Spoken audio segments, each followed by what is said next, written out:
Hey y'all, Todd here again. Just a real quick video kind of showing how I use my LIVID controller within Ableton Live, how I have it set up with the online editor, and how I use it to control effects and sounds within Ableton for the rewired patches from Reason, and also some additional plugins, and I'll show you that in a second. So, the encoders, knobs, sliders, buttons, use most of them within Reason. Within Ableton. Some of the main things that I've changed within the LIVID editor software is the MIDI channel that is being sent to Ableton Live. I have everything running through channel 5. I don't remember why I changed it to that, and I'm not sure if it's this or this that actually changes that to 5, but one of them does, and it works, and sorry I don't know more about that. But nonetheless, what I've done is I've turned off, well, I don't think any of the LEDs are on by default, but I've gone through and 1, 2, 3, 4, 5, 6, 7, 8 buttons at the bottom I use as the external instrument device on and off button within Ableton to make sure that you can excuse me, use that as an on-off button and not a momentary switch where it's only on as you hold it like a drum pad. This button inspector up here, where you're clicking, that inspector will change to knobs, faders, sliders, buttons. So this is MIDI CC 77. This toggle, if that's not on, that won't be an on-off switch. If it's not enabled, then it will just be a momentary on-off as like a drum pad, only when you're holding it down. That'll turn it to an on-off switch. I've also gone through and changed the LEDs to green on all of those ones I had mentioned. That one here, that one's basically null. I don't have a color on it because it's not functioning as anything, but these, you can tell right here in the screen, I have set to green. These 4 in the middle here, 1, 2, 3, 4, are also controlling 4 other devices, and the levels for those devices are here, and the filters are here, but I'll get into that in the other video. So that's pretty much it as far as I know that needs to be changed within the LIVID editor. Once you create all your settings that you want to create, you can save a file and download it and save it. And I don't know where my stuff went. LIVID. Here's all my files that I've saved in the past. Just to make sure you save that configuration. So if you need to reload it, and then you just save it to the device and you exit out. And now let's move to the software. Show you real quick how I have Ableton set up and how it's configured to work pretty well, from what I can tell anyways, with my LIVID controller. First, I need to kind of let you know that I've got 4 boards running: Studio Logic, a Keylab, a QNexus. Those are my 3 keyboards, and then I have this LIVID controller pushing all my device on and off, volumes, effects, etc. To get MIDI, I'm sending MIDI from my Keylab into this MIDI channel that's getting MIDI effects. As you can see when I hit the octave button down here, that's coming on and off. So that's a MIDI effect that I have assigned to this MIDI channel. That MIDI channel is then sending signal to this channel, which if it's not affected, it's the same signal because it's the same board. But if it is affected, it's sending that octave up MIDI note to this second channel, and that second channel is then sending what have you to these channels. You can see MIDI board 2. If I hit,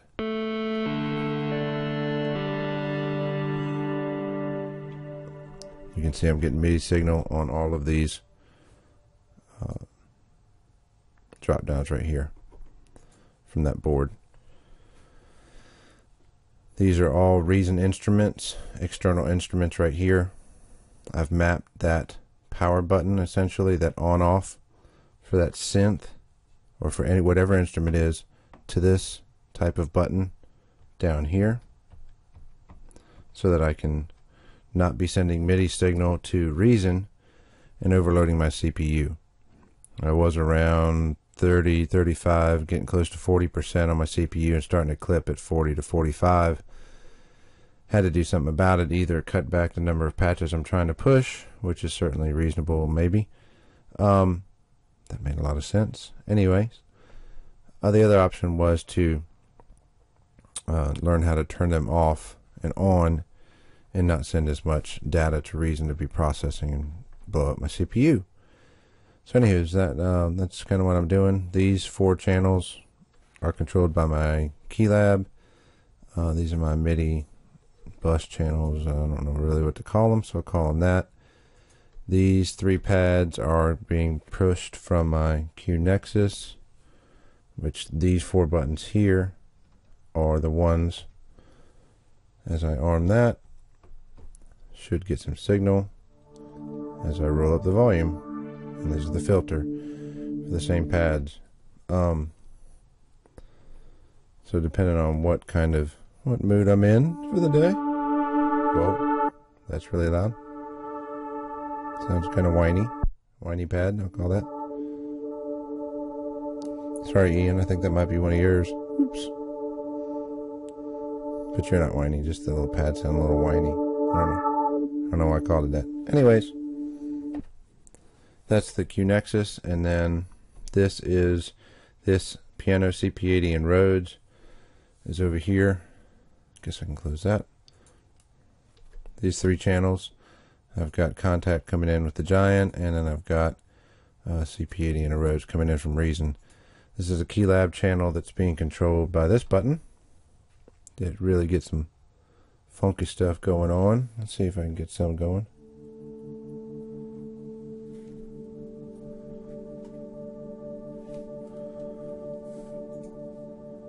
I don't know what snapshot I have on there.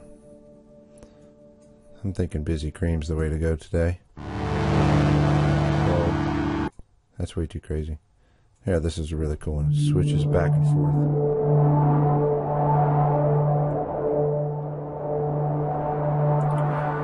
So I can add that into the Buzzy Pad, put both of those going.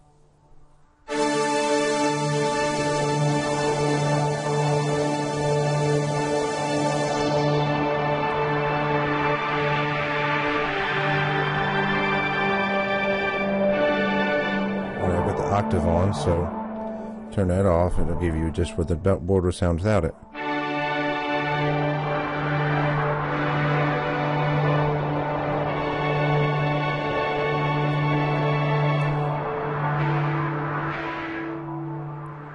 That Arteria stuff's pretty crazy. Anyways, that's the Keylab V-Synth V Collection, I think it's called. And here's my piano stuff. Let's turn it on. Can't get to my sustain pedal, whatever. Let's turn the filter up on my piano. Give the brightness.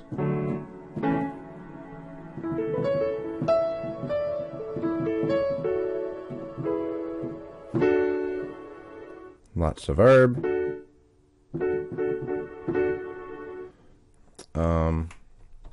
Got a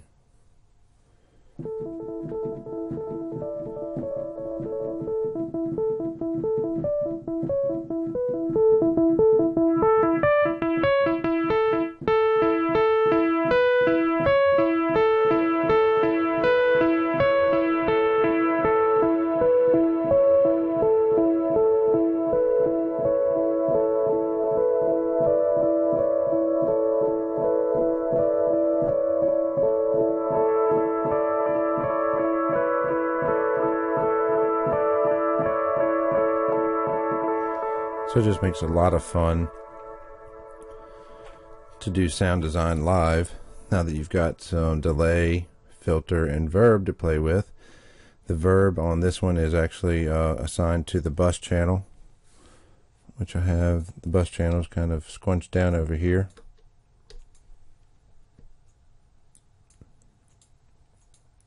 As you can see, my shimmer right here, shimmer verb, and my filters are on each individual channel themselves. As you can see at the bottom here, I'm sweeping the filter. Whoop, whoop. I don't know why, but I always like to cue up just a little bit on each of those. CP80 filter. Again, on the pads, got the filter set up. You can see that external instrument's off until I arm it. And sometimes the buttons are a little finicky.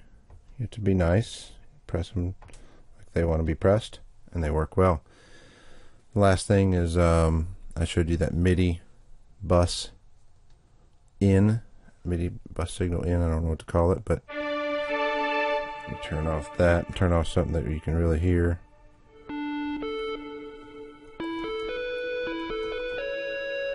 Turn the octave on. Turn the filter down. Turn the verb up. Let's turn the filter.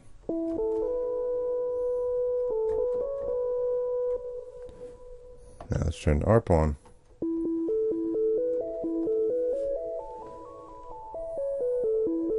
Adjust the rate.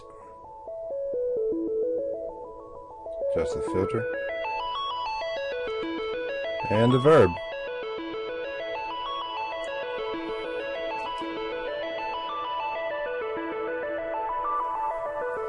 I'm going to also adjust the gate, which you can't hear as well. And the verb's up, so I'm going to turn it down.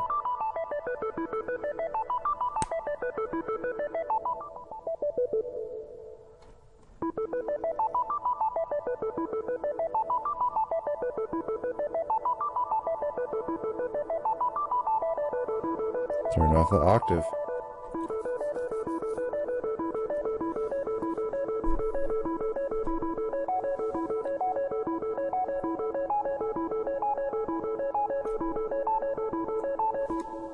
There you go.